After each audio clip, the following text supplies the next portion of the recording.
आइए बच्चों, हम पढ़ते हैं कक्षा 12वीं का जो पाठ है गजल।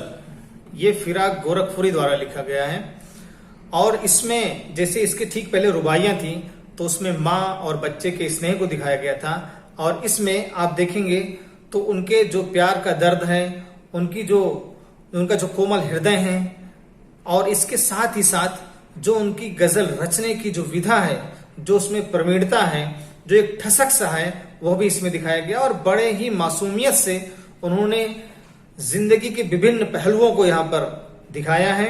आइए पढ़ते हैं। इसकी शुरुआत में जो पहला इसमें शेर है वो है, नौ रस गुंचे पंखुड़ियों की नाजुक गिरहें खोले हैं, या उड़ जाने को रंगोबू गुलशन में पर तोले हैं। कहते हैं, फिराक जी कहते हैं कि नए रस से भरी हुई जिस तरह से एक कली पंखुड़ियां धीरे धीरे खोल रही है, नाजुक है लेकिन जो उसकी गांठें हैं वो खुल रही हैं और वो अपनी रस और गंध और खुशबू पूरे वातावरण में बिखेरने के लिए तैयार है, या उड़ जाने को रंगो भू गुलशन में। रंगो भू मतलब उसकी जो सुगंध है, उसका जो महक है, वो अपने पूरे बगीचे में फैलाने के लिए तैयार है। ठीक इसी तरह से वो कहते हैं कि मेरा ये शेर है, मेरी ये गजल है, जो साहित्य का जो बगीचा है, जो ये उर्दू का जो संसार है, उसमें ये मेरे जो शेर हैं ये एक फूल की तरह से महकना चाहते हैं। तो इन्होंने कहा कि नौ रस का तात्पर्य यह है कि नया रस लिए हुए जो कली भरी हुई है, और नौ रस देखिए साहित्य में 9 रस बताए गए हैं, तो वो जो है 9 रस इनकी जो गजलें हैं उनमें विद्यमान है। दूसरी चीज ये है कि 9 रस का मतलब नया रस। ठीक है, तो इसमें चलते हैं हम। 9 रस गुंचे पंखुड़ियों की नाजुक गिरहें खोले हैं, या उड़ जाने को रंगोबू गुलशन में पर तोले हैं। ठीक है, यानी वो प्रयास कर रही हैं कलियां कि जल्दी हम खिले, जल्दी से बगीचे में पूरी खुशबू बिखेर दें। ठीक है, ये जोश है, ये उत्साह है उनका। ठीक है, आगे चलते हैं। दूसरा जो शेर है उसमें उन्होंने क्या कहा है, उसमें उन्होंने रात का वर्णन किया है और रात में देखिए कैसे उसमें मानवीकरण किया है। इसमें मानवीकरण अलंकार है, आप ध्यान से देखिएगा। इसमें कह रहे हैं, तारे आंखें झपकावे हैं। कैसा चित्र इन्होंने खींचा है कि रात है और तारे जो है टिमटिमा रहे हैं। तो तारे टिमटिमा रहे हैं, लेकिन यहाँ कह रहे हैं तारे आंखें झपका रहे हैं। तो अगर तारे आंखें झपका रहे हैं, इसका मतलब कौन सा अलंकार हो गया? मानवीकरण अलंकार हो गया। ठीक है, यानी मानव की तरह से क्रियाएं करते हुए दिखाया गया है। तारे आंखें झपकावे, कितना अद्भुत चित्र इन्होंने, कितना मनोरम चित्र खींचा है कि तारे आंखें झपकावे हैं, जर्रा जर्रा सोए हैं। इस सृष्टि का, इस जगत का, इस संसार का जर्रा जर्रा मतलब एक एक कण सोया हुआ है। तुम भी सुनो हो यारो, हे दोस्तों सुनो, देखो इस शब्द में, शब्द मतलब रात में, सन्नाटे कुछ बोले हैं, यानी सन्नाटा भी कुछ बोलता है। यहां भी मानवीकरण अलंकार है और प्रकृति में सन्नाटा भी किसी न किसी स्थिति का सूचक होता है, यह भी कवि बता रहा है। कितनी पहुंच की बात इन्होंने यहां बताई है कि शब्द में सन्नाटे कुछ बोले हैं, यानी अगर ध्यान से सुना जाए, अगर कोई आदमी चुपचाप है तो उसके भी हृदय में कुछ बात है। अगर वो शांत है, कोई प्रतिक्रिया नहीं दे रहा है, चुप सा है, तो इसका मतलब है उसके हृदय में कुछ बात छिपी हुई है। लेकिन वही जान सकता है जो उस भाव से गुजर चुका हो और जो कभी हृदय पाया हो। इसलिए कहते हैं कि तुम भी सुनो यारो, शब्द में सन्नाटे कुछ बोले हैं। ठीक, फिर अगला जो शेर है इसमें लिखा है कि हम हो या किस्मत हो हमारी, दोनों को एक ही काम मिला, किस्मत हमको रोले हुए हैं, हम किस्मत को रोले हैं। ठीक, कहते हैं कि हम हो या किस्मत हो हमारी, दोनों को एक ही काम मिला है। मैं अपने भाग्य को कोसता हूं कि कैसा मुझे किस्मत मिली है कि मेरी जो गजलें हैं वो प्रसिद्धि नहीं पाती हैं, मुझे उतना पैसे का अर्जन नहीं हो पाता है।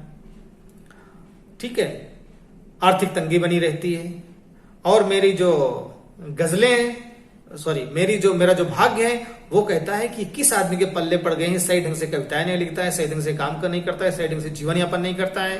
ठीक है, तो हम हो यानी मैं कवि हूं या किस्मत हो, दोनों को यही काम मिला है। किस्मत मुझको दोष देती है मेरी स्थिति के लिए और मैं किस्मत को दोष देता हूं अपनी स्थिति के लिए, चाहे वो आर्थिक स्थिति हो, चाहे सामाजिक स्थिति हो, साहित्य में प्रसिद्धि की स्थिति हो। ठीक है, इन तीनों स्थितियों में।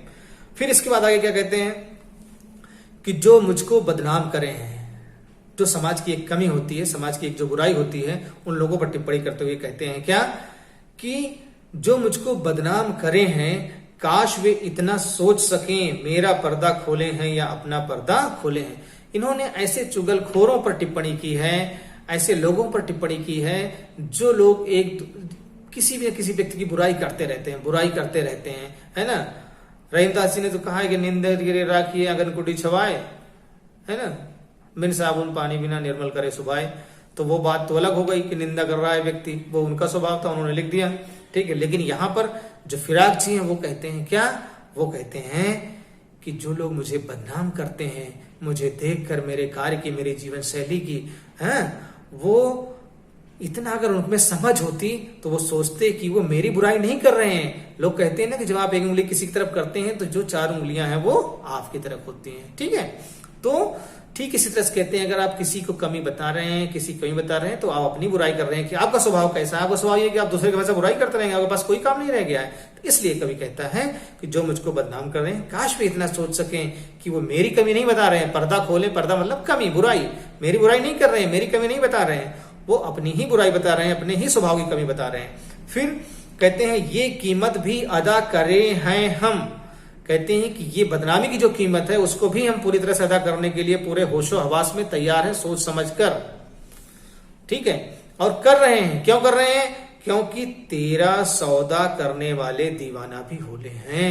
वो अपनी प्रेमिका के लिए कहते हैं कि इस प्यार में ऐसा होता है कि किसी न किसी को बर्दाश्त करना पड़ता है। मैं अपनी बदनामी की कीमत पूरे होशो हवास में महसूस कर रहा हूं, स्वीकार कर रहा हूं, बर्दाश्त कर रहा हूं।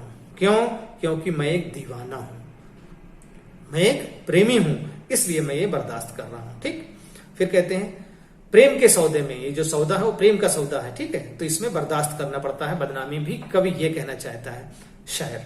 फिर कहते हैं तेरे गम का पास से अदब है, कुछ दुनिया का ख्याल भी है। कहते हैं हे प्रेयसी, तू ये मत सोच कि तुम्हारी यादें मेरे हृदय में नहीं है, तू मेरे पास नहीं है तो मुझे पीड़ा नहीं होती, मुझे दर्द नहीं होता है, मुझे दुख नहीं होता है। तेरे गम यानी तुझे जो दुख हो रहा है, जो फीलिंग है तुम्हारी, वो मुझे फील होता है, मेरे हृदय में है। तेरे गम का पास से अदब है और मैं उसकी बड़ी इज्जत करता हूं। लेकिन दुनिया का भी तो ख्याल है, समाज का भी तो मुझे ख्याल है। अगर मैं सबके सामने ही बताऊंगा कि मुझे उसकी बहुत याद आ रही है, हाँ, तो इस तरह से तुम्हारी बदनामी होगी। तो इसलिए कहते हैं कि तेरे गम का पास से अदब है, कुछ दुनिया का ख्याल भी है, सबसे छिपा के दर्द के मारे चुपके चुपके रोले हैं। इसलिए मैं समाज से छिपा करके एकांत में जाकर के चुपचाप रो लेता हूं, किसी से कहता नहीं हूं, ताकि क्यों, क्योंकि मैं तुम्हारी बदनामी नहीं चाहता हूं। फिर कहते हैं फितरत का कायम है तवाजुन, आलमे हुस्नो इश्क में भी उसको उतना ही पाते हैं खुद को जितना खोले हैं। ये तो बहुत पहले कहा गया है ना, कि हुस्न और इश्क आग का दरिया है ना, तैर कर जाना है, क्या क्या चीजें, बहुत सी बातें कही गई हैं। फिर इन्होंने कहा है, फिराक जी ने अपने शब्दों में, अपनी भाषा में, कि जो प्रेम और हुस्न का संसार है, इसका स्वभाव ही ऐसा है कि इसमें संतुलन बनाए रखने के लिए, फितरत का मतलब स्वभाव और तवाजुन का मतलब संतुलन, इसमें संतुलन बनाए रखने के लिए, इसमें प्यार की दुनिया में आगे बढ़ने के लिए वही बढ़ सकता है जो खुद को खोता है, चाहे वो बदनामी हो, चाहे अपना समय हो, धन हो, संपत्ति हो, जो भी है, ठीक है। कहते हैं उसको उतना ही पाते हैं, अर्थात प्रेम के क्षेत्र में तभी आप आगे जा पाएंगे जब आप खोने के लिए तैयार हो। फिर कहते हैं आबो ताब अशआर न पूछो, तुम भी आंखें रखे हो, ये जगमग बेतों की दमक है या हम मोती रोले हैं। कहते हैं ये जो अच्छे अच्छे शेर मैं लिख रहा हूं, इसको ये मत समझो कि वाहवाही के लिए लिख रहा हूं, प्रशंसा पाने के लिए लिख रहा हूं, ठीक है, खुश में लिख रहा हूं, नहीं, तुम भी आंखें रखे हो, तुम भी तो समझो।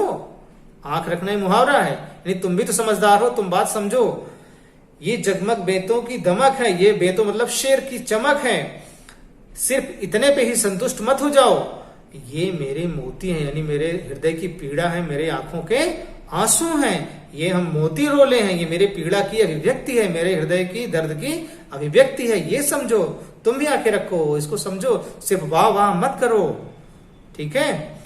मैं रोया तुम इसको कहते हो गाना, मैं फूट पड़ा तुम कहते, ठीक है, लिखा है ना आत्म परिचय में हरबंस राय बच्चन जी ने, वही साम्य भाव यहां भी है, ठीक।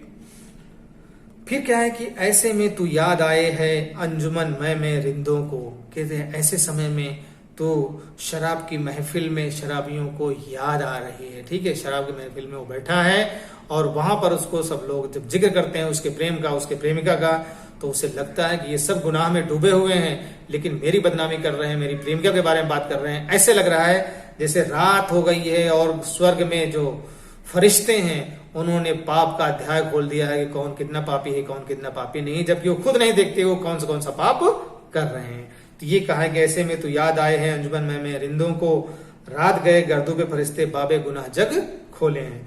फिर अंतिम जो शेर है इसमें कि सदके फिराक एजाजे सुखन की कैसे उड़ा ली ये आवाज। कहते हैं कि सदके जाऊं, बलिहारी जाऊं मैं। लोग कहते हैं कि ये फिराक की गजलों में इतनी दर्द, इतनी मोहब्बत, इतनी इश्क कैसे भर गया है। लग रहा है इसने जो मीर साहब हैं उनकी गजलों को चुरा लिया है। कहते हैं लोग मेरे पर इल्जाम लगाते हैं कि इन गजलों के पर्दों में तो मीर की गजलें बोले हैं, यानी इसकी गजलों के अंदर जो भाव है, जो जुड़ाव है, वो मीर की तरह से है, मीर की गजलों की तरह से है। लेकिन ऐसा नहीं है, क्योंकि कवि कहता है कि मैंने खुद दर्द भोगा है, खुद पीड़ा भोगी है, इसलिए जो भी है ये जो मेरे दर्द और पीड़ा की अभिव्यक्ति है, जो भी ये शेर खूबसूरत बन पड़ा है, वो इसी कारण बन पड़ा है। तो सदके फिराक एजाजे सुखन की कैसे उड़ा ली ये आवाज, इन गजलों के पर्दों में तो मीर की गजलें भोले हैं। तो इस तरह से बड़ी खूबसूरत गजल इन्होंने यहाँ पर लिखी है जो आपके पाठ्यक्रम में शामिल थी। उम्मीद करता हूं कि आपकी समझ में पूरी आई होगी। बहुत बहुत शुभकामनाएं बच्चों।